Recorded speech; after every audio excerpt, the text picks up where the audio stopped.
Amigos queridos, em nome de Jesus, nosso bom e amado Mestre, buscamos nesta hora a presença dos seus mensageiros, Senhor, estes tutelados do seu amor na terra, que lhe representam a presença entre nós, que nos trazem os testemunhos mais sublimes da renúncia e do amor. Estes companheiros de Jesus na terra, que responsáveis por este Evangelho, têm nos trazido ao pensamento os horizontes expandidos da verdade, inoculado em nossos corações os sentimentos brandos e pacificados, para que juntos possamos seguir confiantes, alinhados com os ensinamentos de Jesus. Reconhecemo-nos pequeninos, com parcos recursos, tantas vezes na indigência espiritual, mas nossos sentimentos nos chamam para o trabalho e queremos todos os dias da nossa vida dizer: eis-nos aqui, Senhor. Faça-nos instrumentos dignos e úteis, onde quer que estejamos aprendendo a servir em seu nome. Assim iniciamos as reflexões do Evangelho desta manhã. Obrigada, Senhor. Obrigada, amigos, e que assim seja.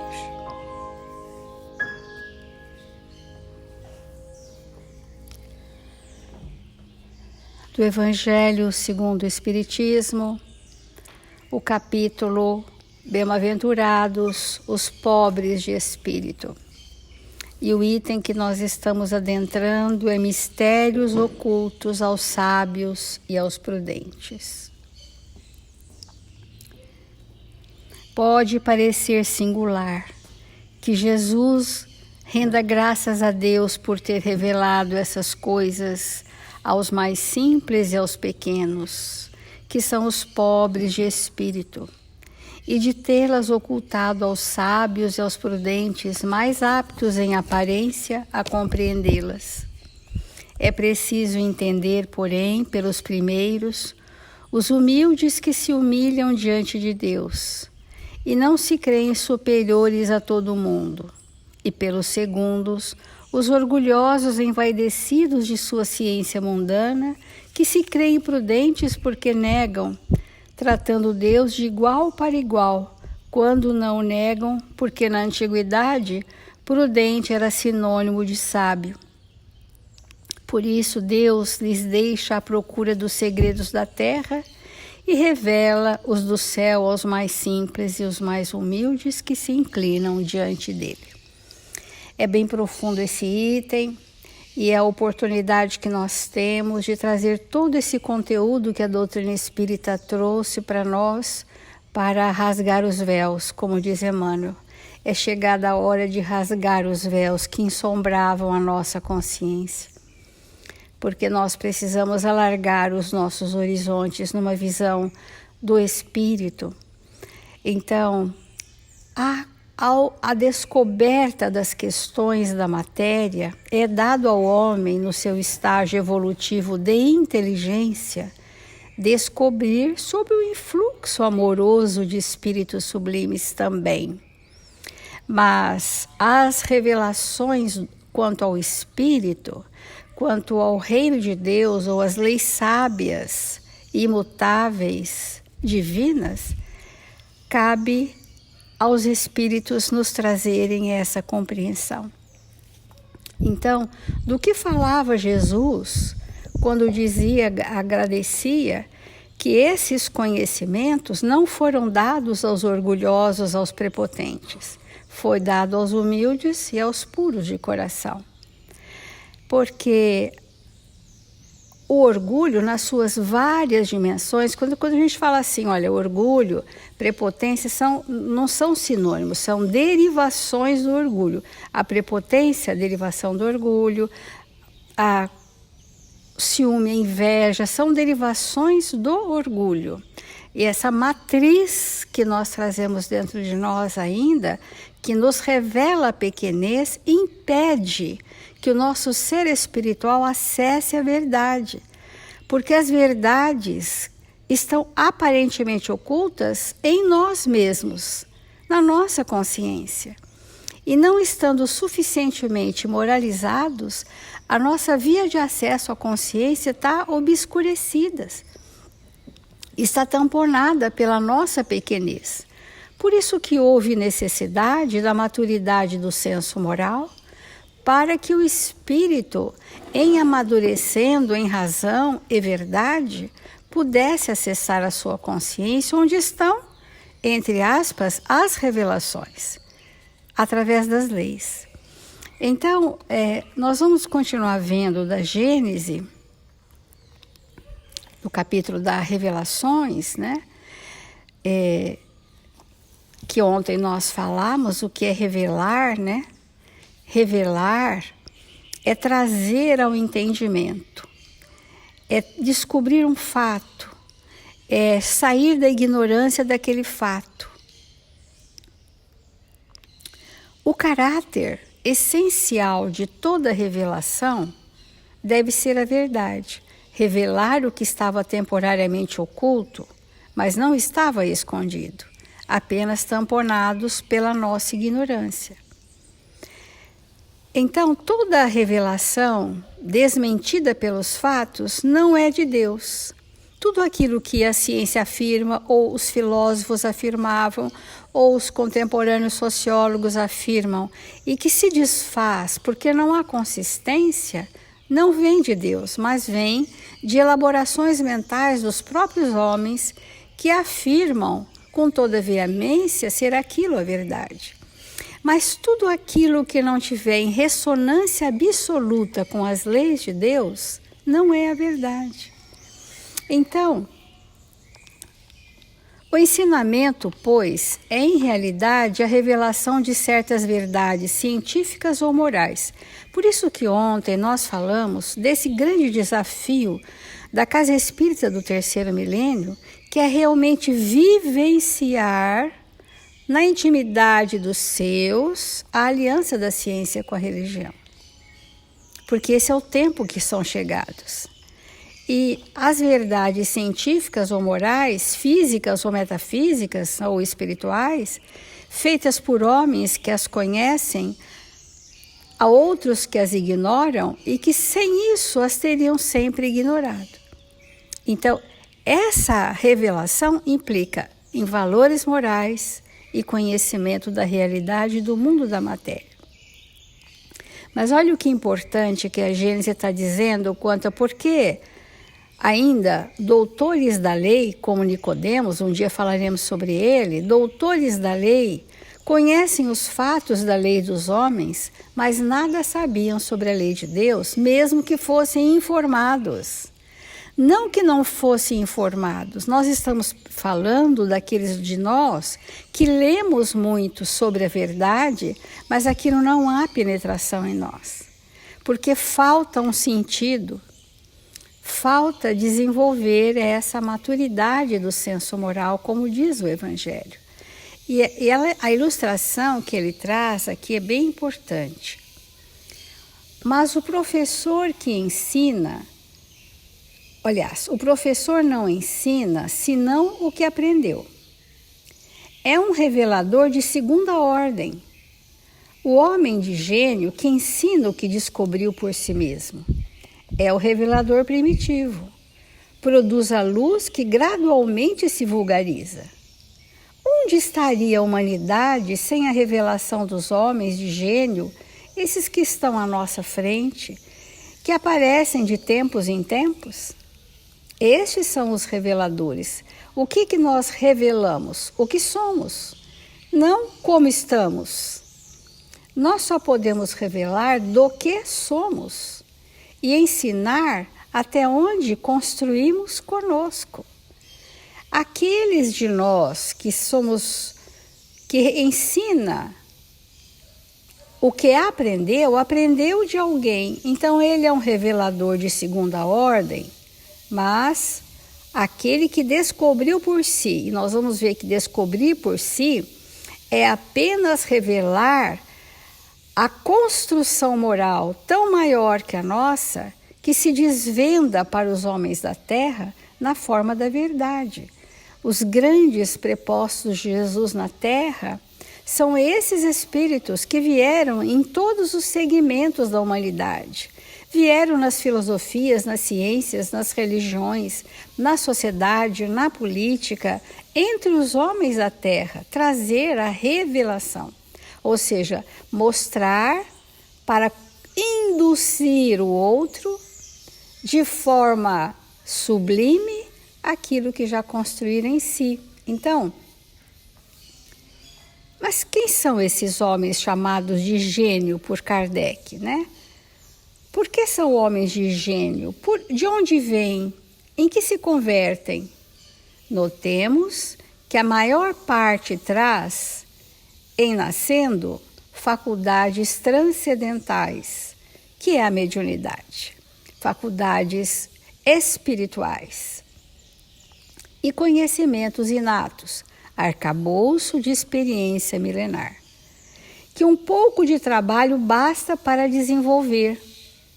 Pertencem realmente à humanidade, uma vez que nascem, vivem e morrem como nós. Onde, pois, aurem esses conhecimentos que não puderam adquirir em sua vida? Porque daí que nasce a humildade, né? A estes que já estão humildes, é possível acessar toda a verdade. Mas para aqueles de nós que trazemos os tampões, os anteparos da pseudo-sabedoria, estes de nós ficamos impermeáveis a esta verdade. Então, pertencem realmente à humanidade, uma vez que nascem, vivem e morrem como nós. Onde, pois, aurem esses conhecimentos que não puderam adquirir em sua vida? Dir-se-á como os materialistas que o acaso lhes deu a matéria cerebral em maior quantidade ou de melhor quantidade? Será que pensamos isso? Então, nós trazemos experiências milenares e essas faculdades transcendentes são faculdades de percepções espirituais, numa gradação bastante ampla, é um espectro muito amplo isso que nós estamos falando. E esses espíritos, já trazendo a sua experiência, recebem o influxo do pensamento do Cristo numa constância. E isto faz com que todo o tempo onde estiverem, essas verdades aparentemente ocultas nos são reveladas. Então, nós precisamos entender que dir-se-á com certos espiritualistas que Deus os dotou de uma alma mais favorecida que a do homem comum. Todas essas suposições são ilusórias. Suposição inteiramente ilógica, uma vez que acusaria Deus de parcialidade. A esses dou um atributo, ao outro não. E os atributos de natureza divina se expandem em nós. A única solução racional desse problema está na pré-existência da alma e na pluralidade das existências. Quem é então esse homem de gênio simbolicamente? Diz Kardec, é um espírito que viveu por mais tempo, que por consequência mais adquiriu e progrediu mais do que aqueles que estão menos avançados. em se reencarnando, traz o que sabe, e como sabe muito mais do que os outros, tem necessidade de aprender. É o que se chama um homem de gênio. Quanto mais o espírito é sábio, mais ele tem um tropismo para aprender, porque ele está humilde. Ele é humilde. E sabe que, por mais que ele pensa saber e ser, viver, tem muito, muito o que aprender. Então, é o que se chama um homem de gênio. Mas o que sabe não deixa de ser fruto de um trabalho anterior e não resultado de algum privilégio, de alguma coisa assim. Antes de nascer, era, pois, espírito adiantado. Ele se reencarna, seja para fazer os outros aproveitarem o que sabe, seja para adquirir mais experiência. Vamos pensar nos espíritos aos quais nós oramos e clamamos que nos amparem, que nos são mais próximos, mais afinidades. Esses espíritos trazem esse arcabouço e inoculam em cada um de nós a verdade. Às vezes nós temos uma compreensão intelectual sobre uma questão, vem um espírito e amplia aquela compreensão de modo a tocar os nossos sentimentos. Aí acorda a nossa consciência. Porque toda vez que os sentimentos são despertados verdadeiramente, a conexão com a consciência é direta. E então, nesse momento, as verdades se revelam através de nós também. Quando a gente tem o ato de refletir, que são raríssimos momentos, nós adentramos ao código da perfeição divina. E ali é-nos revelado, na intimidade do nosso espírito, aquilo que não sentíamos, porque não compreendíamos, porque não estávamos prontos. Então, reforçando o que Kardec diz, a doutrina espírita não há mistérios, nem ocultação da verdade, mas é preciso respeitar o tempo do espírito, que cada coisa vem no momento em que estamos prontos para assimilar.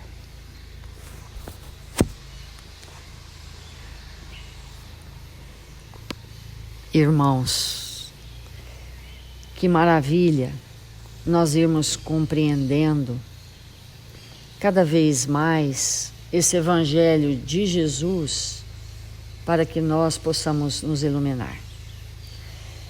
Então, no frontispício do Evangelho, quando nós abrimos, nós vamos ler uma frase magnífica que diz assim: não há fé inabalável senão aquela que pode encarar face a face em todas as épocas da humanidade. Então, encarar com a razão, ter uma fé raciocinada, necessariamente depende de um sentimento iluminado. É muito importante nós compreendermos isso. Porque quando nós observamos Saulo era um homem extremamente inteligente, de uma cultura muito fina, de uma cultura muito estruturada e de uma razão inquestionável. Mas ele não tinha o sentimento iluminado. E quando ele se torna Paulo, aí sim, naquele instante, ele é capaz de ter uma fé raciocinada, porque o sentimento estava iluminado. Então, às vezes, nós vamos ler todo o Evangelho, todo o Pentateuco, toda a obra da doutrina espírita e podemos estar munidos de uma razão, de um raciocínio bem apurado, fruto de uma intelectualidade, fruto de um raciocínio, de uma inteligência, mas isso não significa que nós vamos adentrar de verdade no conteúdo luminoso do Evangelho. E é por isso que esse item do Evangelho, mistério oculto aos sábios e aos prudentes, os espíritos orgulhosos, prepotentes, vaidosos, egoístas, repletos de emoções corrompidas, como falamos ontem, nós podemos ler, podemos interpretar, mas jamais saberemos exatamente o que está ali. Porque tudo isso fica oculto quando nós estamos envolvidos nesses sentimentos. Fica completamente oculto. Então, ao imaginarmos esse pensamento, ao sentirmos essas ideias, nós vamos verdadeiramente compreendendo o que o Evangelho está nos trazendo com relação ao que está oculto. Evidentemente, não é Deus que oculta nada. O que oculta é a capa que nos cobre quando nós estamos tomados dessas emoções corrompidas, como falamos ontem. Então, o espírito que não enobrece o sentimento, que não torna o sentimento prevalente na sua intimidade, o espírito que vive uma existência com mágoa, com ressentimento, com uma noção falsa de superioridade, que vive tomado dessas emoções corrompidas, ele não tem acesso de maneira nenhuma ao conteúdo que está ali, embora ele tenha a impressão que sabe. Isso é tão verdade quando nós observamos Paulo, quando ele estrutura na sua intimidade os sentimentos e a fé raciocinada, ele passa a ser o grande intérprete das lições de Jesus. Ele passa a trazer para nós em humanidade as suas interpretações luminosas que, passado 2000 anos, nós ainda temos dificuldade de adentrar na grandeza daquele entendimento, porque ainda estamos mergulhados nessas emoções corrompidas. Então, nós somos desejosos de aprender o Evangelho, nós somos desejosos de entender a doutrina espírita, mas isso depende 200% dos sentimentos estruturados em nós. Por isso que quando um espírito como Emmanuel traz um texto que ele interpretou a partir do que ele compreendeu de Jesus, aquilo cala tão fundo em nós e nós sentimos que jamais teríamos condição de fazer aquela elaboração mental. Porque, em função das emoções corrompidas, nós não alcançamos aquele entendimento. E, portanto, a nossa fé nem sempre é raciocinada, porque depende do sentimento iluminado. E voltando então ao texto que nós estávamos lendo ontem, a última ceia do livro Boa Nova, eu gostaria de reler os 2 trechos que nós falamos ontem. Então, Jesus diz assim: eu vim do meu Pai para ensinar como triunfam os que tombam no mundo, cumprindo um sagrado dever de amor, como mensageiros de um mundo melhor, onde reinam o bem e a verdade. Minha vitória é a dos que sabem ser derrotados entre os homens, para triunfar com Deus na divina construção de suas obras, imolando-se com alegria para a glória de uma vida maior.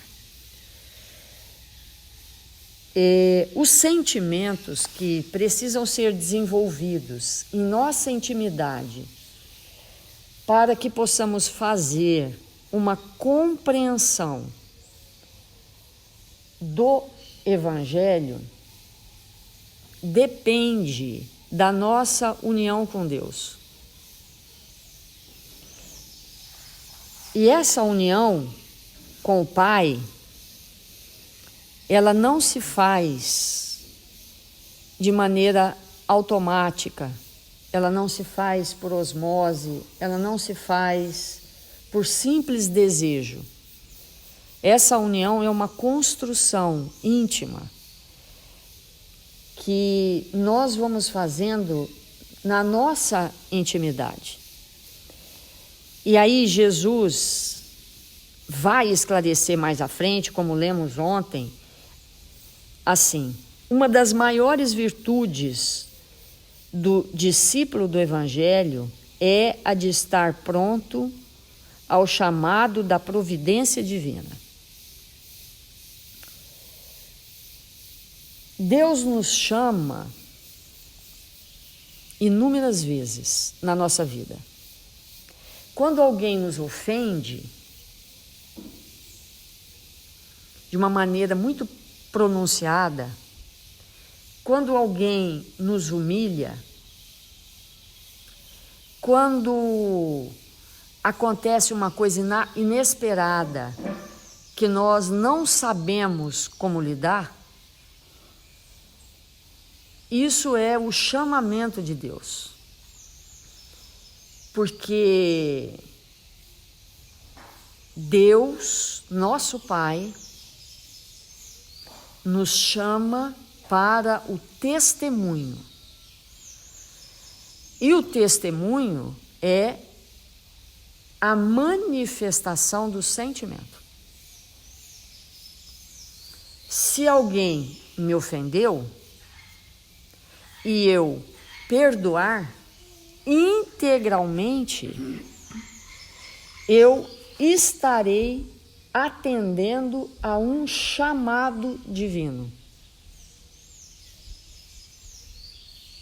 Deus nos chama pelo nome. E nós atendemos a Deus com a construção do seu reino dentro de nós. E a construção do reino de Deus dentro de nós se faz pelo sentimento. E sentimento não são emoções. Daí nós compreendermos cada vez mais e mais profundamente que se o que eu estou sentindo nesse momento é raiva, é inconformação, é indignação, é desesperança, o que eu vou pensar, o que eu vou fazer, como falamos ontem, é algo que eu vou ter que reconstruir daqui a pouco. Se não for hoje, será amanhã. Porque as emoções corrompidas, elas fazem isso conosco. E o sentimento estruturam dentro de nós o bem e a verdade. Então, não adianta a gente ler na abertura do Evangelho segundo o Espiritismo que a doutrina espírita proporciona uma fé raciocinada. Porque não é pelo mero raciocínio que essa fé vai se estruturar, mas é pelo sentimento.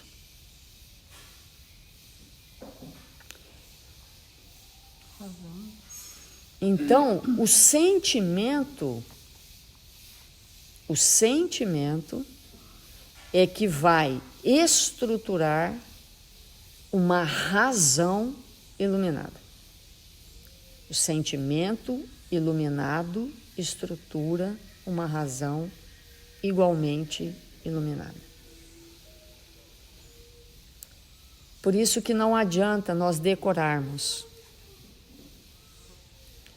porque a base do real entendimento é o que nós sentimos. E aí nós vamos intensificando isso com mais profundidade para compreender o que está oculto para nós. Porque o que está oculto para nós é porque ainda nós não desenvolvemos os sentimentos. Estamos operando na base das emoções corrompidas. Então vamos fazer a nossa prece.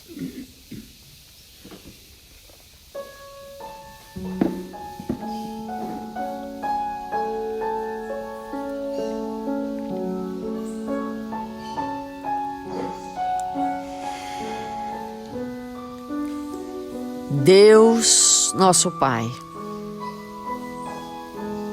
Jesus, nosso Mestre, nesta hora abençoada do nosso dia, nós te buscamos uma vez mais para te agradecer. Te buscamos, Senhor, para falar ao seu coração da nossa eterna gratidão, pelo seu amor por todos nós, por nos envolver com suas vibrações luminosas e nos possibilitar existir neste momento da Terra e aprendermos com seus exemplos para nos tornarmos espíritos melhores, mais luminosos, mais dispostos ao bem e à verdade. Que o Senhor possa proteger e amparar todos os nossos irmãos em humanidade. Descer seu olhar doce e misericordioso sobre eles, para que eles possam, nesta hora, serem envolvidos pelo calor do seu amor.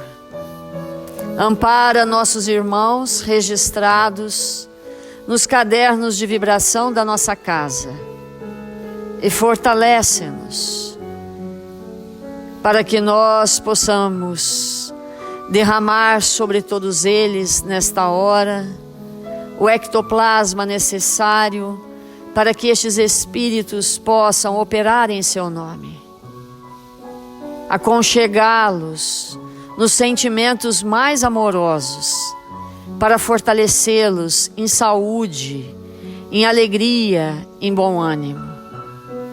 E nós outros, Senhor, queremos te agradecer pela honra de termos nascido no Brasil, na pátria do Evangelho, Senhor, e que nós possamos cumprir as nossas mínimas tarefas, servindo e amando.